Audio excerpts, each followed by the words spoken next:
कल्याण के लिए कोई आयोजन नियोजन नहीं हुआ। यहां के सागर किनारे के विकास के लिए कोई आयोजन नहीं किया। यहां के शहरों के विकास के लिए कोई आयोजन नहीं किया था। और 24 के चुनाव में हम नरेंद्र मोदी जी के नेतृत्व में उड़ीसा की जनता से आशीर्वाद मांगने आए थे और आपने पूर्ण बहुमत के साथ भारतीय जनता पार्टी की सरकार बना दी। और आज ये सरकार बहुत अच्छे तरीके से ओडिशा को आगे ले जा रही है।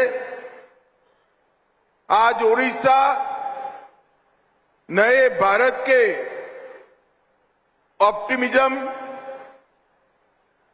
ओडिशा की ओरिजिनलिटी और ओडिशा के सभी पड़ी हुई अपॉर्चुनिटी को एक्सप्लोर कर आगे बढ़ने का काम कर रहा है।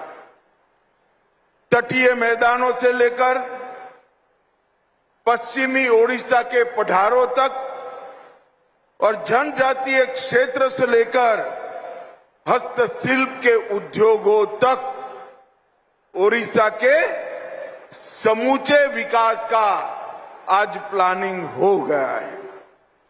महानदी के उपजाऊ बेसिन और चिलिका के विशाल जल क्षेत्रों का समन्वय कैसे हो, यहां तक भी प्लानिंग हो चुका है। आज शाम को ही ओडिशा की नई सहकारी नीति की घोषणा है। आज मैं इस मंच से पारादीप की पवित्र भूमि से समग्र ओडिया वासियों को कहकर जाना चाहता हूं कि आने वाले दिनों में गुजरात की तरह ओडिशा के हर गांव में डेयरी को पहुंचाने का कार्यक्रम ये भारतीय जनता पार्टी की दोनों सरकारें हाथ में लेने वाली हैं। आज गुजरात में 36 लाख ग्रामीण महिलाओं के माध्यम से अमूल एक आंदोलन बना और आज अमूल 1,30,000 करोड़ का व्यापार कर रहा है और इसका मुनाफा आनापाई के साथ गुजरात की महिला पशुपालकों के साथ जाता है। उसी प्रकार से ओडिशा के पूरे पोटेंशियल को हम एक्सप्लोर कर यहां की जनजातीय और ओबीसी माताओं बहनों को समृद्ध करने का काम करेंगे। मत्स्य पालन को भी कोऑपरेटिव ताकत देकर इसमें बढ़ोतरी करेंगे।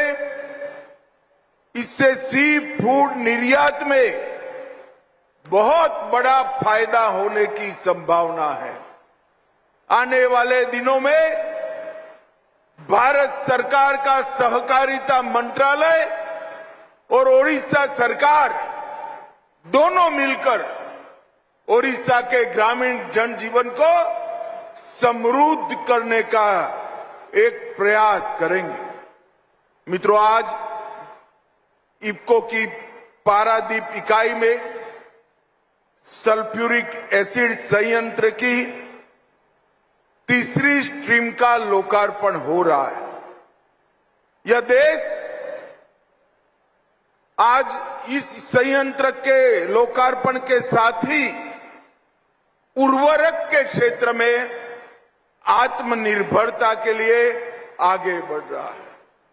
प्रधानमंत्री मोदी जी ने आत्मनिर्भरता का मतलब सिर्फ उर्वरक बनाना नहीं, उर्वरक बनाने के लिए जितनी चीजों की जरूरत है वो सभी भारत में होनी चाहिए और इससे लगभग भारत की निर्भरता को बहुत कम करने का काम होगा। 2005 में इफको ने इस प्लांट को 2500 करोड़ में खरीदा था। उस वक्त 7.5 लाख मैट्रिक टन की क्षमता थी। आज 22 लाख मैट्रिक टन तक उसको पहुंचाया है और ब्लेंडेड उर्वरक की, खाद की उत्पादन लगभग 15% है और स्वदेशी डीएपी भी इसमें 40% बनता है।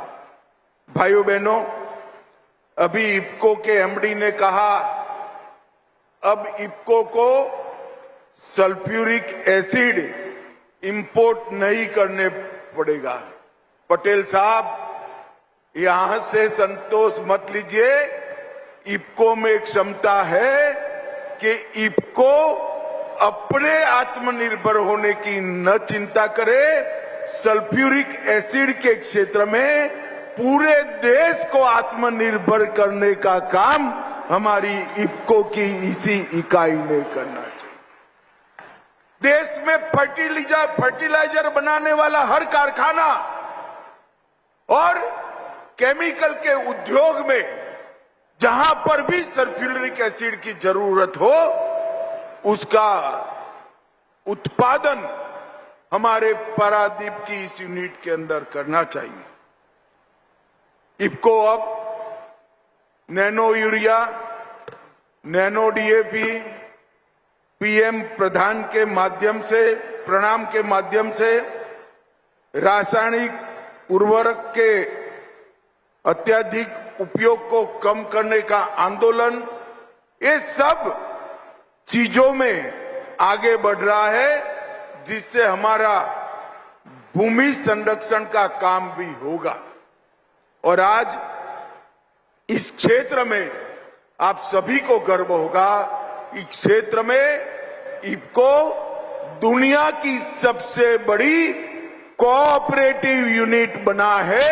ये पूरे भारत के लिए गर्व की बात है। और नैनो यूरिया, नैनो डीएपी, इसकी विश्व भर में मांग बनी। Nano urea plus, nano DAP, nano zinc, nano copper, आज इसको कई देशों में एक्सपोर्ट कर रहा है। ये हम सब के लिए आनंद का विषय है।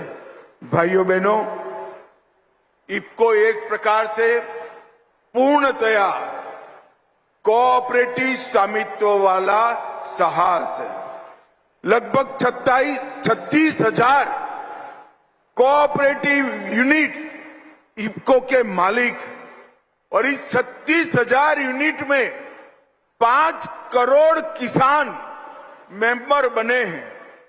तो इफको जो भी कमाता है उसका फायदा देश के 5 करोड़ किसानों को पहुंचाता है। यही इफको का सबसे बड़ा ताकत।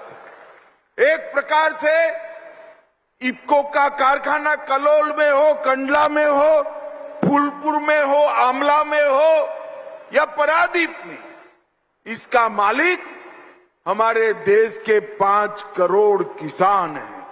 और 41,000 करोड़ का टर्नओवर, 3800 करोड़ का मुनाफा और 28,000 करोड़ की नेटवर्थ, इसकी मालिकी हमारे 5 करोड़ किसानों की है।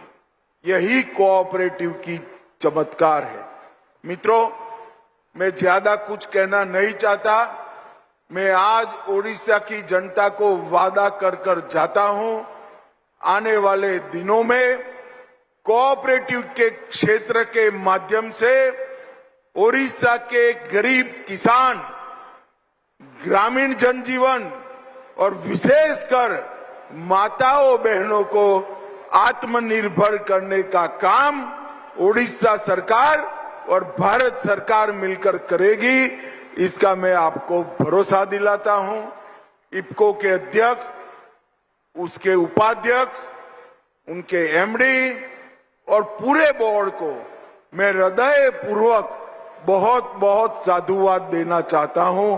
सभी इफ्को के कर्मचारियों को मेरी लाख लाख शुभकामनाएं हैं, क्योंकि कोऑपरेटिव यूनिट इतने अच्छे प्रोफेशनलिज्म के साथ चले और सभी पैरामीटर्स में, चाहे पर्यावरण के हो, स्वच्छता के हो, कर्मचारियों के कल्याण के हो या ऑप्टिमम यूटिलाइजेशन ऑफ प्लांट के हो, सभी क्षेत्रों में इफ्को ने रिकॉर्ड तोड़े हैं और प्राइवेट कंपनियों से भी इफ्को आगे निकला है।